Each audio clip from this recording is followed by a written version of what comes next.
నమస్తే, నా పేరు గోగన ఆయిషేషు. జనసేన పార్టీ దివ్యాంగుల జన సైనికుడిగా పనిచేస్తున్నాను. అదేవిధంగా ఒక జనసేన పార్టీ అధినేత శ్రీ పవన్ కళ్యాణ్ గారు గత కొన్ని రోజుల క్రితం వెంకటేశ్వర స్వామి వారి మీద జరిగిన లడ్డూ విషయంలో జరిగిన పొరపాటులో ఆయన పాయశ్చిత్త దీక్ష తీసుకొని ఆ ఒక్క దీక్షకు వెంకటేశ్వర స్వామి వారి దగ్గరికి వచ్చి మొక్కులు తీర్చుకొని ఆయన ఈ నెల 3వ తారీఖు నాడు వారాహి బహిరంగ సభ ఏర్పాటు చేసి ఉన్నాడు.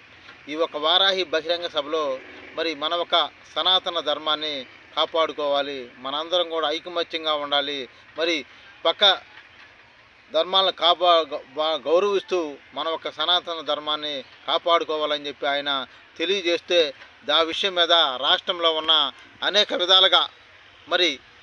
విధాలుగా కూడా కొంతమంది మాట్లాడుతూ ఉన్నారు. నువ్వు ఆడ వారాహి సభ ఎందుకు పెట్టాల్సి వచ్చింది, ఎందుకు పెట్టాలి నువ్వు ఆడ అని చెప్పి కొంతమంది అనేక మీకెందుకు ఆ విషయం, మీ విషయం మీద ఏమైనా మేము మాట్లాడామని చెప్పి కూడా వారిని అడుగుతూ ఉన్నా. నీ యొక్క విషయం మీద, నీ యొక్క ధర్మాల మీద మేము మాట్లాడామా? ఎవరైనా సరే వేరే కులాలని క్రిస్టియన్ ముస్లిం మతాన్ని గౌరవిస్తూ మన ఒక సనాతన ధర్మాన్ని కాపాడుకోవాలని చెప్పి పవన్ కళ్యాణ్ గారు తెలియజేశారు. దానికి మీరందరూ స్వాగతించకుండా ప్రతి ఒక్కళ్ళు కూడా ఎవరికి ఇష్టం వచ్చినట్టు వాళ్ళు నోటికి ఇష్టం వచ్చినట్టుగా మీరు మాట్లాడుతూ ఉన్నారు.